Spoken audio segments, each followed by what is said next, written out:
Hit it again. Watch how high it jumps. The rock smacked into the brown mutt's ribs with a sickening thunk. The dog yelped and scrambled against the short chain clipped to the side of the sleeper cab, paws skidding on the slick concrete of the truck stop parking lot. Diesel engines hummed in the background, rain tapping on metal roofs, neon lights flickering over filthy puddles. The kid in the lifted black pickup laughed, breath white in the cold night air. He had a backwards cap, an expensive hoodie, and that loose, careless stance of someone who'd never been scared of anything real in his life. "Quit it, man," the older friend muttered, glancing toward the convenience store. "You're gonna get us in trouble." "With who?" The jerk grinned and scooped up another rock from the landscaping bed. "The mutt's owner left it out here like trash." The dog, a brown rescue mutt with one ear that didn't quite stand up straight, stared at him, body trembling. But his eyes weren't angry, just confused and afraid. The door of the white Peterbilt opened with a creak. A tall, broad-shouldered trucker stepped down, boots splashing in a puddle. Ball cap low, plaid shirt, faded jeans. He moved slowly, but his eyes were sharp as they swept the scene. Distance, angles, exits, who was watching. "Put the rock down," he said, voice calm but edged in steel. The jerk turned, sizing him up. "Relax, old man. It's just a dog." The trucker's jaw tightened at old man. He looked early 40s, maybe, with short-cropped dark hair and the kind of face that had seen too many night shifts. His gaze dropped briefly to the dog. "Rusty," he murmured, and the mutt's tail thumped weakly, like he was trying to be brave.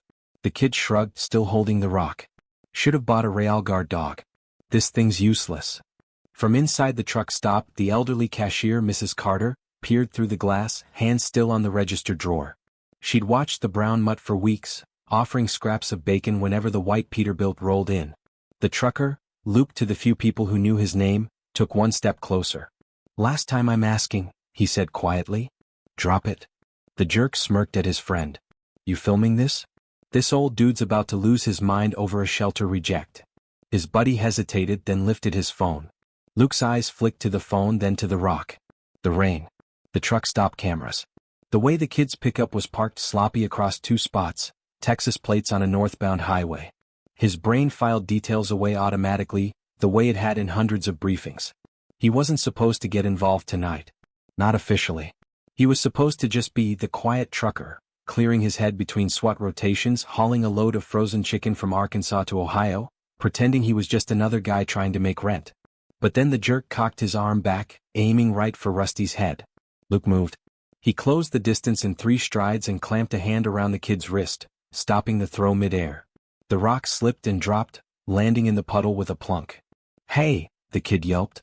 The phone tilted, catching Luke's face. For a heartbeat, the world narrowed. Luke's grip, the kid's startled eyes, Rusty's whine. And then the jerk's expression changed, from surprise to something colder, calculating. "I know you," he said slowly. "You're not just some trucker, are you?" The rock sank in the water between them as the kid leaned closer, eyes narrowing like he'd just recognized a ghost from a news clip. "Where have I seen you before?" he whispered. And Luke felt his stomach drop as he realized. This punk had seen his face when he shouldn't have. Hours earlier, the same truck stop had been quiet, all soft country music and the smell of burned coffee.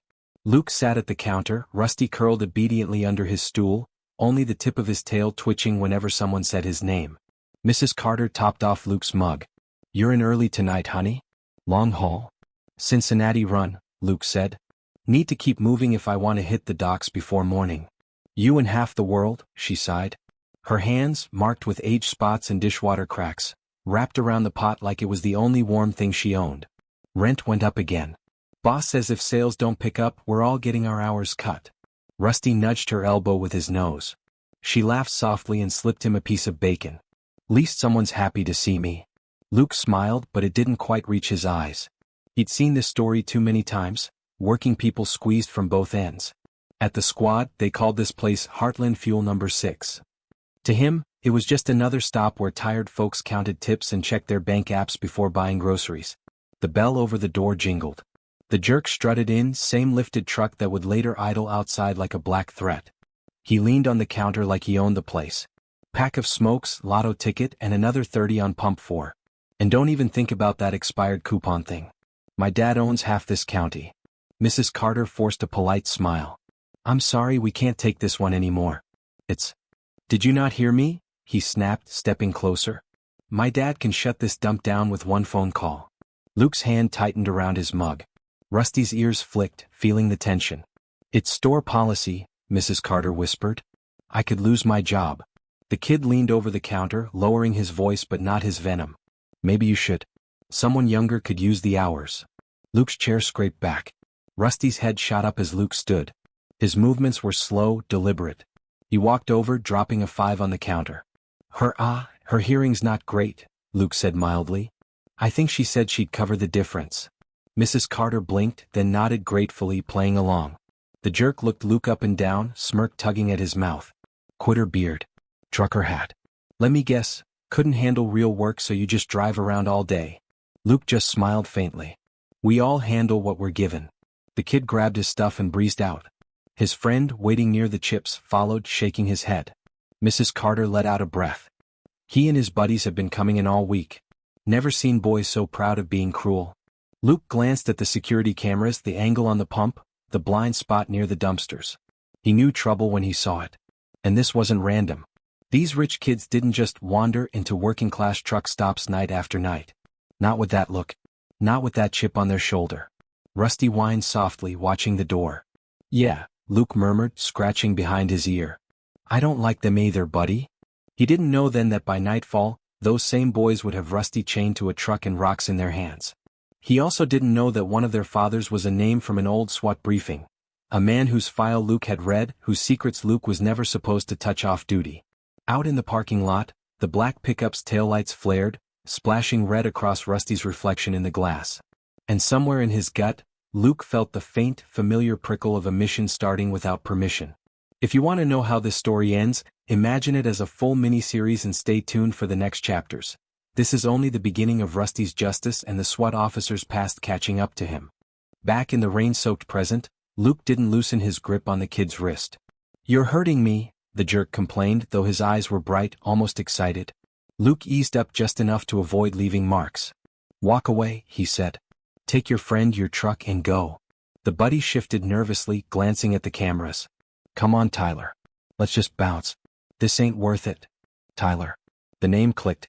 Tyler Hadley. Son of Councilman Richard Hadley, the man who'd buried complaints about kickbacks, zoning scams, and accidental evictions under stacks of legal paperwork. Luke had seen the file 3 months ago when SWAT was put on standby for a protest that never made the news.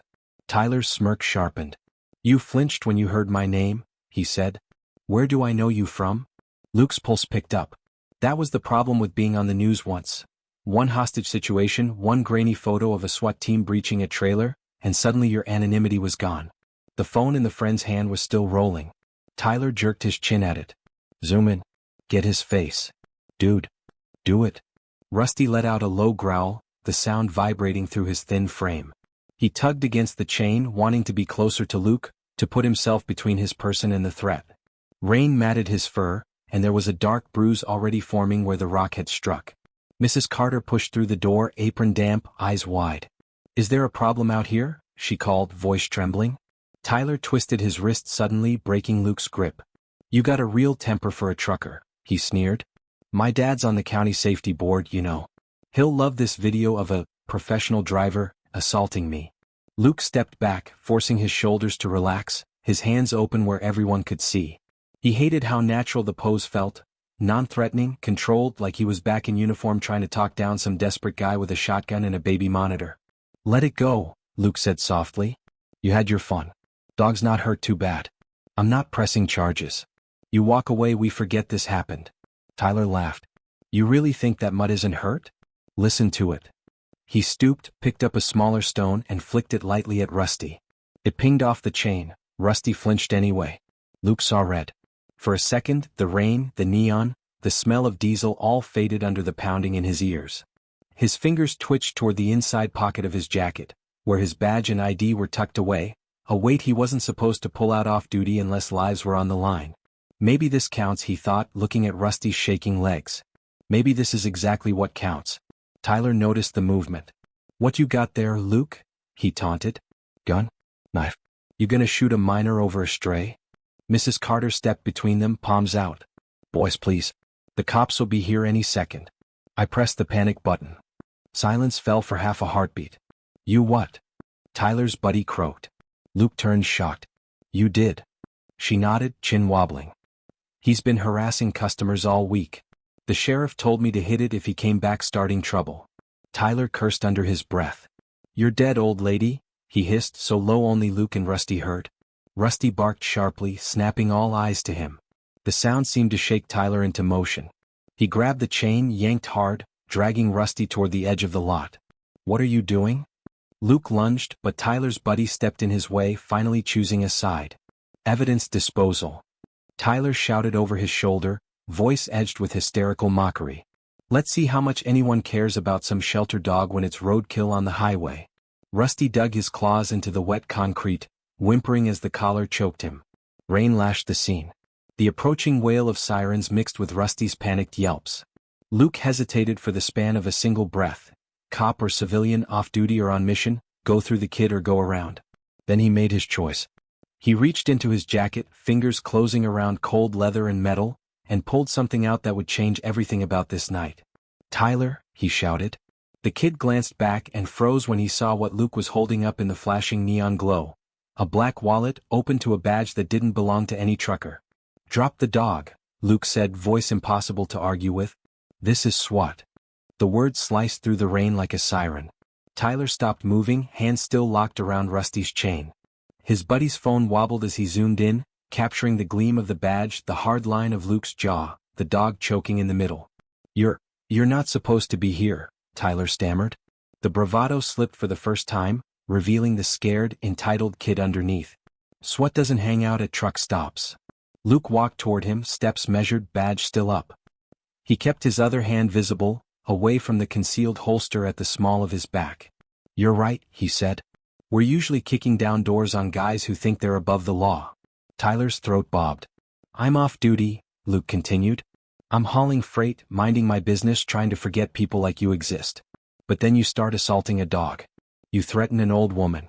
You talk about evidence disposal. He stopped a few feet away, close enough to see the dilation in Tyler's pupils, the quick flutter of his pulse at his neck. That sounds like intent to commit a crime. And that's my business. Rusty coughed, his legs buckling. Mrs. Carter sobbed softly behind Luke, one hand over her mouth. The sirens were louder now, cresting the hill. Tyler's buddy whispered, Dude, we gotta go. That's a real badge. That's not like a Halloween costume. Tyler's face twisted. My dad will destroy you, he spat at Luke. You lay a hand on me and your whole unit is done. There was the real threat. Not a rock. Not even a truck. Power. Connections. Luke felt that old weight settle on his shoulders. The memory of another kid with a powerful father, another time he'd been told to stand down and let it go. He remembered the look on a teenage girl's face when her case got dropped. The way his team had avoided his eyes for weeks. Not this time. Let him go, Tyler, Luke said quietly. You're already looking at cruelty charges, trespassing, harassment. Don't add resisting to the list. You can't prove anything. Oh, I think I can. Luke nodded at the phone. You've been recording yourself the whole time. The friend's mouth fell open. Oh no. The first patrol car swung into the lot, light bar painting everything red and blue. Two deputies stepped out, hands on their belts. One recognized Luke's badge instantly and straightened. Officer, he called over the rain. What's going on? Luke didn't turn his head. He kept his eyes locked on Tyler. You hear that? He asked. They already know I'm real. For a second, Tyler seemed to deflate. His grip on the chain slackened, and Rusty staggered back toward Luke, collapsing against his leg, chest heaving. Good boy, Luke murmured, one hand dropping to the dog's wet fur. That was the moment Tyler should have surrendered. That was the out the universe had given him. Let go, call a lawyer, get chewed out by his important father, maybe learn something. Instead, he chose something else. With a sudden snarl, he swung the heavy chain in a wide arc, metal whistling through the air straight toward Rusty and Luke's face. Luke only had time to shove Rusty aside and turn with the motion, the chain tearing across his shoulder with a hot, stunning pain. Gun! Someone shouted, misreading the movement. The deputies went for their holsters. Mrs. Carter screamed. Rusty scrambled, trying to get back between Luke and the flailing kid. Tyler reached for his truck door, one hand fumbling at the handle, the other grabbing something from the seat, something small and black that glinted in the strobing lights. Luke's heart stuttered. If that was what he thought it was, this had just gone from assault to something far worse. And the deputies, adrenalized and half-blind in the rain, were seconds away from deciding whether to fire. Luke had been on that side of the situation before. He'd seen how fast it could go wrong. He had one shot to make sure an idiot with a powerful father didn't become a dead kid with a martyr complex. He lunged forward, ignoring the burn in his shoulder, and yelled the only word that might freeze everyone in place. Cease. The command cracked through the chaos with the authority of countless training days. The deputies froze, fingers still curled around their weapons but not drawing. Tyler, startled, dropped the object in his hand. It hit the wet pavement with a harmless clatter. A vape pen. Luke let out a breath he hadn't realized he was holding. His muscles still thrummed with the echo of different scenarios: gun, knife, employees inside screaming. Everyone hold, Luke said, bringing his badge higher. No one move unless I say. One of the deputies, a stocky man with a shaved head, approached cautiously. SWAT, right? He asked. I think I've seen you in trainings. Luke nodded once. Sergeant Luke Harper. On leave running freight. He jerked his chin toward Tyler. These two have been harassing staff here all week. Tonight they escalated. Animal cruelty, assault, threats. I've got an eyewitness and at least one recording. The deputy glanced at Rusty, who was pressed against Luke's leg, eyes wide but trusting. That the dog they went after? Yes, sir, Mrs. Carter said, finding her voice. They hit him. Threw rocks. Said they were going to make him roadkill. The second deputy snapped handcuffs onto Tyler's buddy, who didn't resist, just muttered, This is so bad, man, this is so bad. Tyler, though, still had some fight left. You can't arrest me, he snarled, shoulders shaking. My dad. Your dad isn't here, Luke cut in. You are. The shaved-head deputy sighed. We've had complaints about you, Tyler. Sheriff's been waiting for an excuse that would stick. He pulled out his radio. Dispatch, this is Unit 12. We've got Councilman Hadley's kid in custody. Roll a supervisor. Tyler paled. You're going to regret this, he whispered, not to the deputy but to Luke. His gaze was burning, hateful. You think you're some kind of hero? You're just a thug with a badge. Luke felt the words land in the old bruises in his psyche. The hostage who'd survived but never forgave him for breaching. The newspaper headline that called his team militarized bullies after a messy drug raid. He swallowed. Maybe, he said quietly. But tonight I'm the thug who stood between you and that dog. Between you and an old woman doing her job. Tyler's lip curled. Over a mutt? Luke looked down at Rusty. The dog was watching him, chest still heaving, rain dripping from his lopsided ear. He had the patient, uncomplaining eyes of an animal that had already learned people could be cruel and still hoped some of them wouldn't be. Over a mutt, Luke said firmly. As the deputies guided Tyler toward the patrol car, the rain began to let up, thinning to a mist.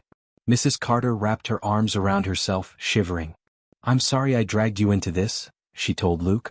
I hit that panic button and prayed someone decent would show up. Luke shook his head. You did exactly what you were supposed to do. Rusty whined and nosed his injured shoulder. Luke winced, finally feeling the sting of the chain's impact. You need that looked at? The bald deputy asked. I've had worse, Luke said. But he knew the routine, off-duty or not, he'd have to report this contact, file statements, probably talk to internal affairs and his own commander once the councilman started making calls. He could already hear the captain. Harper, couldn't you just walk away? You're supposed to be clearing your head, not starting a political firestorm at a truck stop.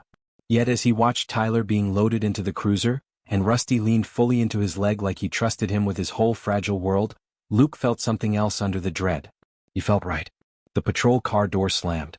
The lights washed over the wet asphalt as the car pulled away, carrying Tyler toward a holding cell and a very angry father. The deputy clapped Luke on the uninjured shoulder. We're gonna need a full statement at the station, he said. And, off the record, the sheriff's been looking for leverage on Hadley's crew. This might be it.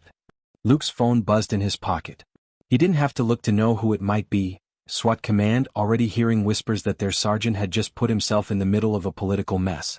He glanced at Rusty, then at the retreating patrol car. The rain had almost stopped, but the storm was just beginning. Yeah, Luke said, scratching Rusty's neck. I figured.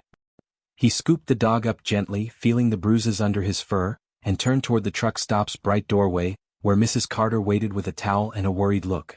He had no idea that Tyler wasn't done with him yet. Or that the councilman, watching security footage in a warm office across town, was already planning how to make this SWAT trucker pay. By morning, the truck stop looked almost normal again. Wet asphalt drying in thin stripes, coffee brewing, country music low on the radio. But Luke sat in a hard plastic chair at the sheriff's office, shoulder throbbing, Rusty curled at his boots, and nothing about his world felt normal. The wall clock ticked loud. A printer whirred.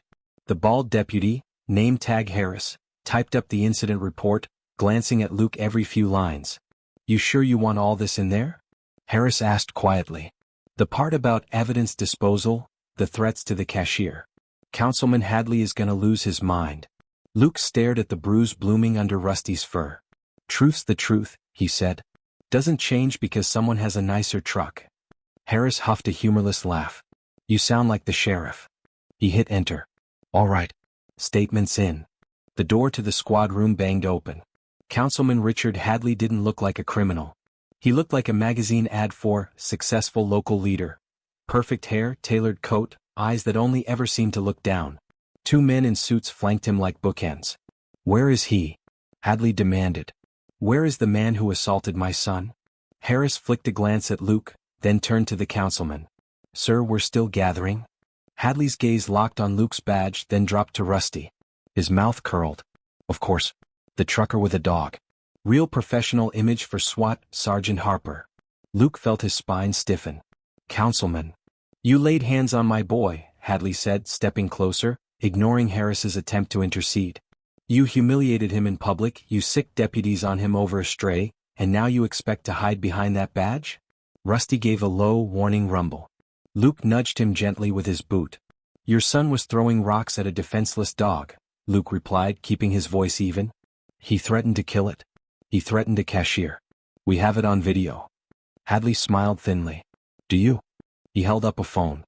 On the screen, a paused video showed Luke grabbing Tyler's wrist, jaw clenched, eyes blazing. The angle cut off Rusty entirely. "My son's friends were recording," Hadley said softly. "Funnily enough, their footage tells a different story. A SWAT sergeant out of control. Off duty. Assaulting a minor." Harris shifted uneasily. "We also have the store's security footage." "For how long?" Hadley snapped. "Before it malfunctions? Before budget cuts hit your little department." He stepped even closer to Luke, lowering his voice to a venomous whisper. "I know your record, Harper. Westmont trailer raid. Civilian casualty. It cleared you, but the public never did." The name hit like a punch to the gut. Images flashed. A dark trailer, a flashbang rolling wrong, a woman's scream cut short. Luke's throat tightened. "That wasn't," he started. "That wasn't your fault?" Hadley finished for him. "Maybe. Maybe not." He straightened, voice rising again. "But now I've got a nice, neat video that shows you attacking my son. Combined with your colorful history, I think the media will be very interested." Luke's phone buzzed on the table. "Caller ID, Capt. Riggs." He answered. "Harper." Riggs didn't waste time. "Tell me it's not true you just put your badge in the middle of a councilman's kid drama at a truck stop." Luke's jaw clenched. "Sir, the kid was abusing a dog and threatening." "I don't care if he was kicking puppies into traffic," Riggs cut in. Papers rustled on his end. "Hadley's already on the phone with the chief. That video is everywhere. You are officially on administrative leave pending investigation. Turn in your service weapon when you get back. Stay off the grid, stay off social, and for the love of God don't go near that family again." "Captain." "Not a debate, Harper. You lit the match. Now I have to keep the whole unit from burning." Pause. "You okay?" Luke looked at Rusty, at the councilman smirking across the room. "Yeah," he lied. "I'm fine." "Good. Because it's about to get rough." Riggs sighed. "Lawyer up. We'll talk when you're back in town." Click. The line went dead. Hadley watched him pocket the phone. "That your boss?" he asked lightly. "Let me guess, you're on leave now?" Luke didn't answer. He didn't need to. Hadley's smile widened. "This is my county, Sergeant. You should have remembered that before you played hero over a mutt." He turned to go, then glanced back. "Enjoy the rest of your vacation." He walked out, suits in tow, leaving the smell of expensive cologne and cheap power behind. Harris shut off his monitor. "For what it's worth," he said quietly, "sheriff's on your side. He's tired of Hadley too. But this is gonna get ugly." Rusty lifted his head, licking Luke's fingers as if trying to wash away the councilman's words. Luke scratched his ears, heart pounding with equal parts anger and dread. Ugly he could handle. Losing his badge, his reputation, that was another kind of wound. But he had no idea the next hit wouldn't land on him first. It would land on Rusty. 2 nights later, Luke sat on the edge of a cheap motel bed, watching his own face on a flickering TV. The news anchor's voice was smooth, practiced. Questions are being raised about the off-duty conduct of SWAT Sergeant Luke Harper, seen here in a viral video allegedly assaulting a councilman's teenage son at a rural truck stop. The clip rolled again, the worst angle, the worst moment. No rocks. No bruised dog. Just Luke's hand on Tyler's wrist and a tight, furious expression.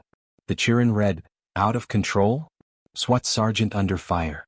Luke muted the TV. The silence rang. Rusty lay beside him, head on Luke's thigh, eyes tracking every twitch of his hand. The motel room smelled like old smoke and lemon cleaner. Luke's duffel sat open, half-packed. His service pistol was already locked in a hotel safe as ordered. His badge lay on the nightstand face down. His phone buzzed. Unknown number. He answered. Harper. A smooth, unfamiliar voice. "Mr. Harper, this is Officer Delgado with County Animal Control. We're outside your room. We need to speak with you about your dog." Luke's heart dropped. What about my dog? Multiple reports have been filed that the animal is aggressive and was involved in a violent incident.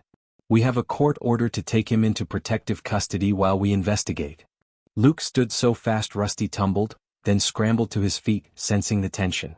"He's not aggressive," Luke said. "He was the victim." "That may be," Delgado replied, tone neutral. "But the paperwork is signed. We're at your door now." A knock sounded, firm and official. Luke opened to find a woman in a city polo and 2 uniformed officers. She held a clipboard and a sad sort of resignation in her eyes. "Sergeant Harper?" she confirmed. "Just Luke right now," he said tightly. She glanced down at Rusty, who was pressed against his calf, tail wagging uncertainly. "This is the dog in question?" "Yes. His name's Rusty. He's vaccinated, chipped, no history of aggression. You can call the sheriff." "We already did," Delgado said softly. "He vouches for you." But the complaint came from Councilman Hadley's office. "He says the dog bit his son and has dangerous tendencies." The judge signed off in an hour. Rusty whined, feeling the shift in energy. One of the uniformed officers took a small slip lead from her belt. "No," Luke said, stepping in front of Rusty. "You're not taking him like he's evidence in a drug bust. He didn't do anything wrong." Delgado swallowed. "I believe you. But if you refuse, they'll send deputies with a warrant. You'll be looking at obstruction. And you're already in enough trouble." Rusty pressed his nose into Luke's hand, trusting. Luke's throat burned. He could fight. He could slam the door, barricade himself inside, make a scene that would play right into Hadley's narrative. Unstable cop, unhinged over a dog. Or he could pick a different battlefield. "Can I at least walk him to the van?" Luke asked, voice rough. "He scares easy in cages." Delgado hesitated, then nodded once. Yeah, okay." They walked together through the parking lot, Rusty trotting close to Luke's side, his nails clicking on the concrete. The animal control van waited, white and impersonal, doors yawning open. Rusty balked at the ramp, sensing this was no ordinary car ride. Luke knelt, cupping his face in both hands. "I'm gonna fix this," he whispered. "You hear me? I'm gonna get you back." Rusty licked his chin, tail thumping weakly.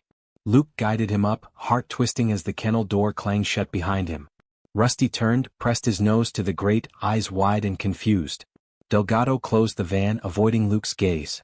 "We'll keep him at the county shelter," she said. "Staff knows not to let anyone near him without your permission." "I'll flag the file." Luke nodded, barely hearing her. His world had narrowed to the fading shape of Rusty's silhouette through the tinted glass. The van pulled away. His phone buzzed again almost immediately. This time it was a text from an unknown number. A single message, no name, just words that made his blood run cold. "You want your mutt back? Come alone tonight. Heartland Fuel number 6. Midnight." He stared at the screen, thumb hovering. Another text arrived like a knife twist. "Tell anyone and the dog disappears. Accidents happen in shelters." Luke felt something dark and steady settle inside him. Not rage. Not panic. Focus. They had Rusty. They were arrogant enough to bait him. And they'd chosen the one place on earth where the cameras and the staff knew the truth. He slipped his badge into his pocket, grabbed his truck keys and headed for the door. If Tyler and his father wanted a meeting at the truck stop, they were going to get one. They just had no idea the man they'd picked to fight with still thought in terms of operations and objectives. And tonight his only objective was simple: bring Rusty home. The highway to Heartland Fuel Number 6 unfurled in a dark ribbon, broken only by the occasional pair of headlights and the ghostly glow of billboards. Luke drove with the practiced calm of a man who'd trained himself not to feel fear until the job was done. Rain had started again, light but steady, beating on the windshield. The wipers swished a slow rhythm that did nothing to quiet the thoughts pounding in his head. No backup. No warrant. No SWAT van behind him full of breachers and medics. Just a disgraced sergeant on leave, a shifted center of gravity where Rusty should have been, and a text threat that might as well have been a tripwire. He pulled into the truck stop lot just before midnight. The place was half asleep, only a few rigs idling, their drivers resting. The convenience store's neon, open 24 hours, sign flickered like it was arguing with reality. He parked away from the lights, killed the engine and watched. Tyler's lifted black truck was there, nose out by the side of the building, near the dumpsters. No sign of Rusty. No animal control van. Luke scanned for angles, cover, escape routes. Old habits wrapped around him like a vest. He slipped out of the cab, hood up, hands in his jacket pockets. The air smelled like wet asphalt, fryer oil and something faintly metallic. The bell over the store door jangled as he stepped in. Warmth and fluorescent light hit him, along with the sound of a TV somewhere in the back and the soft murmur of late-night radio. Mrs. Carter stood behind the counter, wringing a dish rag so hard her knuckles were white. Her eyes widened when she saw him. "Luke," she hissed. "What are you doing here? You can't." "Got a text," he said quietly, moving closer. "From Tyler's number or one of his buddies. Said if I wanted Rusty back I come here. Alone." Her face crumpled. "They said you'd show. The councilman's been in and out all evening. City inspector too. They're saying the store's not up to code, threatening to shut us down. Boss is talking about closing for good." Of course. Two birds, one stone. Punish Luke and squeeze another working-class holdout off the map. Luke scanned the aisles. Empty except for a man in a hoodie pretending to pick out beef jerky, eyes flicking up too often. "Who else is here?" Luke asked. "Just him and..." Mrs. Carter swallowed. "They had some man with a clipboard in the back taking pictures of everything. He left an hour ago. Said they'd be back with orders." Luke's jaw tightened. "And Tyler?" "Out there." She nodded toward the side window. Through the smudged glass, Luke could see shadows moving near the truck, shapes too restless to be just two bored kids. Rusty wasn't visible. Luke's stomach twisted. The man in the hoodie wandered closer, faking casual. "Store's gonna close early?" he asked Mrs. Carter, not quite meeting Luke's eyes. "Just inspections," she said, voice too bright. "We stay open." Luke stepped between them. "You with Tyler?" The guy's gaze darted to the exit. "I'm just buying." Luke moved a fraction of an inch, blocking his path, letting him see the hint of badge in his pocket. "Try again." The man hesitated, then sighed. "He said you'd come storming in like Rambo," he muttered. "Look man, I just drive the truck sometimes. I didn't throw any rocks." "Where's the dog?" Luke asked. "Don't know." His eyes skittered sideways. "I swear I just do what Mr. Hadley says. He said if you showed I was supposed to text." Luke's blood iced. "Text what?" The guy swallowed and lifted his phone, thumbs hovering. "Just, he's here." Luke grabbed his wrist, gentle but unyielding. "You don't send anything." The man's phone buzzed first. A new message popped up on the screen, sender, unknown. Light it up. Make it look like a gas leak. Blame the old wiring. Get rid of the dog and the cameras. Luke's heart slammed against his ribs. "Where," he demanded, "is the dog?" The man's facade cracked. "Back storage room," he blurted. "Tyler took him from the shelter. Said if we locked him in there and something happened to the building nobody'd connect it. Just a mutt and a failing store." Mrs. Carter gasped, hand flying to her mouth. Luke didn't waste another second. He shoved the man's phone into his own pocket, rounded the counter, and shot down the narrow hallway toward the employee-only door. The back of the store smelled wrong. Not just cardboard and mop water, there was a sharper scent underneath, one he'd learned to recognize on countless calls: gas. He reached the locked storage door. From inside came a faint, panicked scratching, a single desperate bark. "Rusty," Luke breathed. He rattled the knob. Stuck. Somewhere deeper in the building, a compressor kicked on, sparks invisibly jumping every time an ancient motor cycled. Luke's mind raced. Front door too far, deputies too slow, gas building by the second.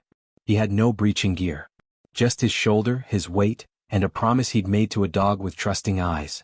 He backed up 2 steps, braced, and slammed into the door with everything he had. Wood cracked. Pain flared in his already bruised shoulder. He hit it again. And just as the frame gave and he stumbled into the dark, gas-heavy room, he heard the unmistakable click of a lighter behind him and Tyler's voice, high and wild, from the hallway. "Let's see SWAT play hero in a fire." The sulfur bite of the lighter hit Luke's nose even before his brain registered the tiny flare of orange at the edge of his vision. "Tyler, don't," he shouted, spinning back toward the hallway. Tyler stood there, hair damp from the mist outside, eyes blown wide with a mix of adrenaline and spite. The little flame danced inches from a cardboard box soaked with something darker than water. "Too late," Tyler said, voice shaking. "Nobody believes you anymore. They'll say you started it. Crazy cop off duty losing it over a dog. My dad will make sure of it." The flame licked the damp cardboard, sputtered, then caught a dry corner. Fire crawled greedily upward. Luke's training screamed at him. Gas leak, open flame, confined space.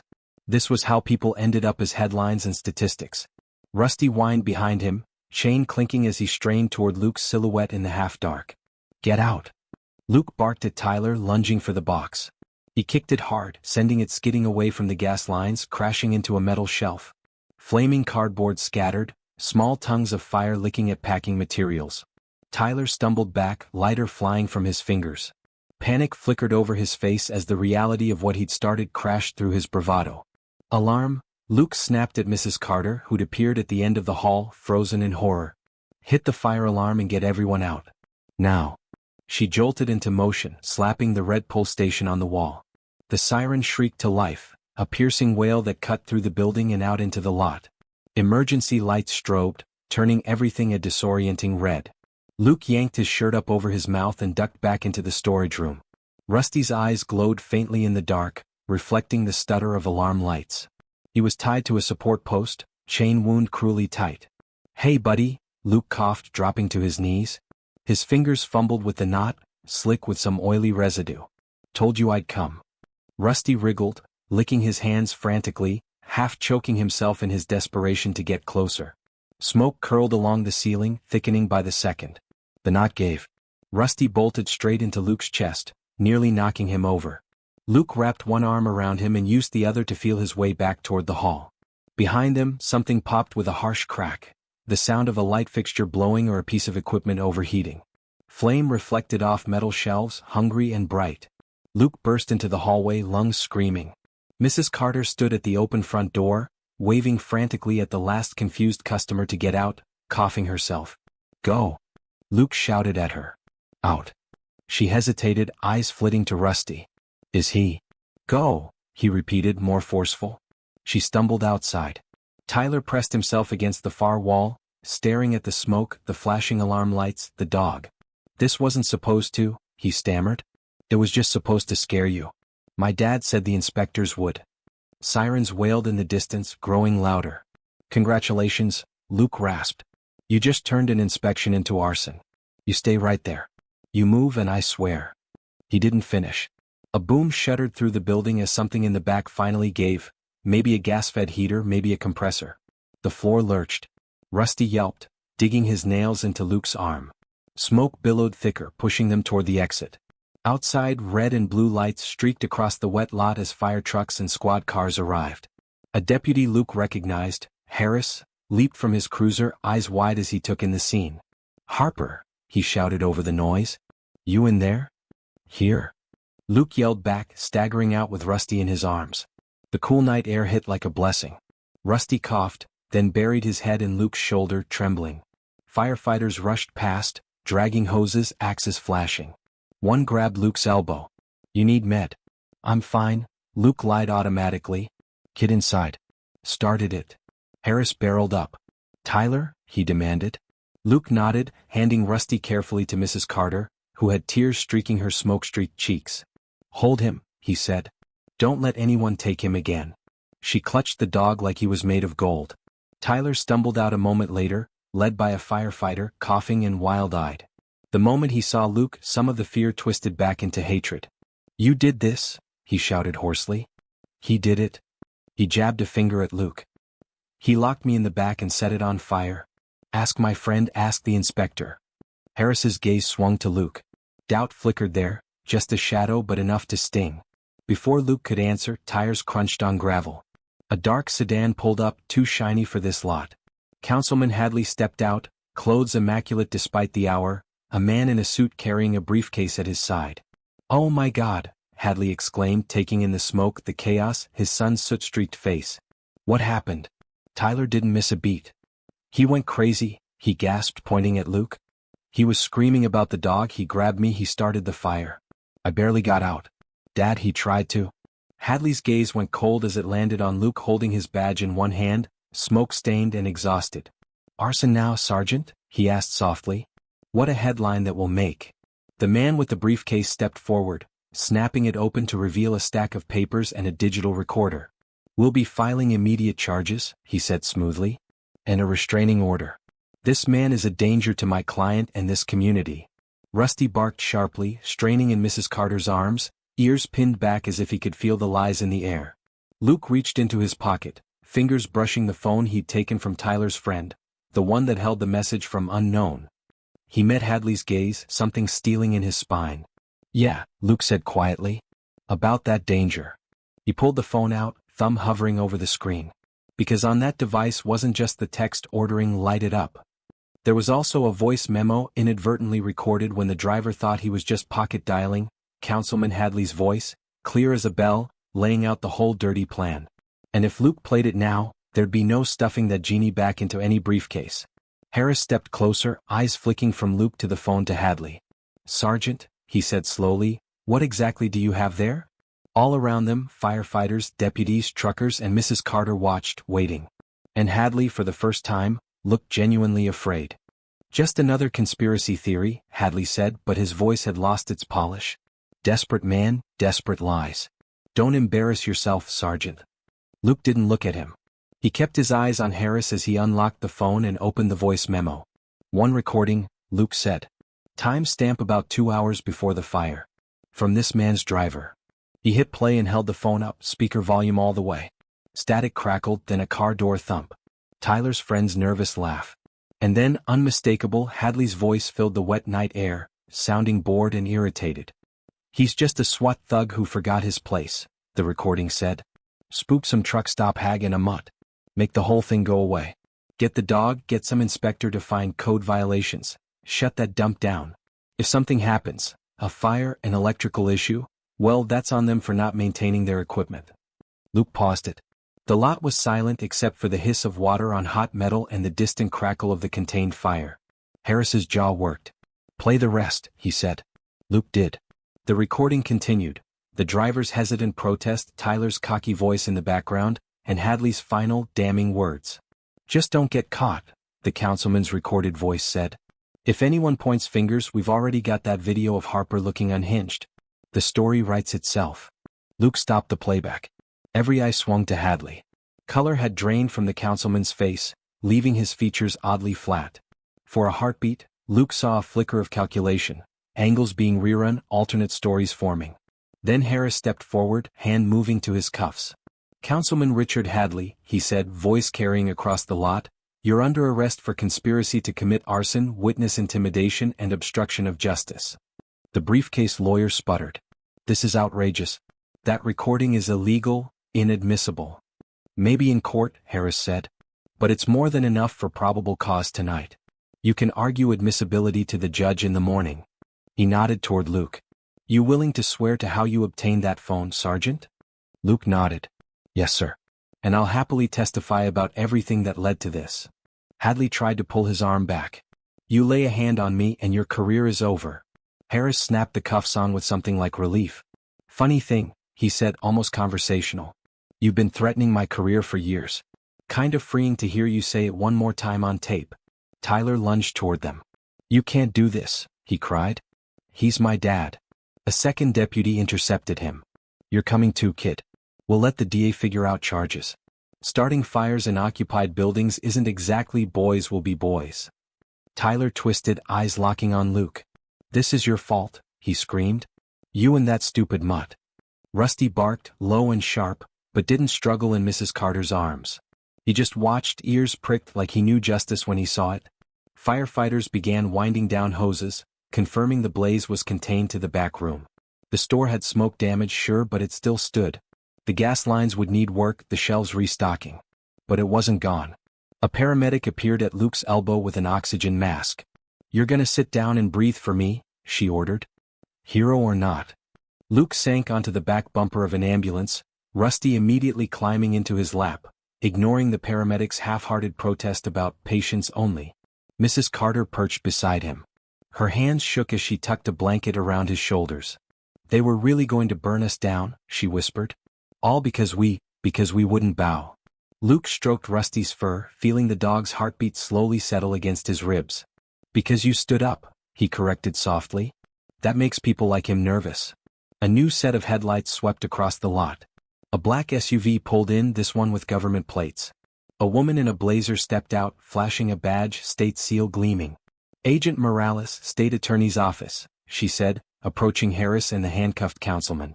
"We've been looking into complaint patterns tied to your office, sir. Evictions, sudden inspections, mysteriously timed fires. Funny thing, my phone lit up with a live audio upload from this truck stop about 5 minutes ago." She lifted her own device. "Somebody had the sense to stream that little confession straight to our server." Luke blinked. "Live? Upload?" Mrs. Carter smiled weakly and held up her ancient smartphone.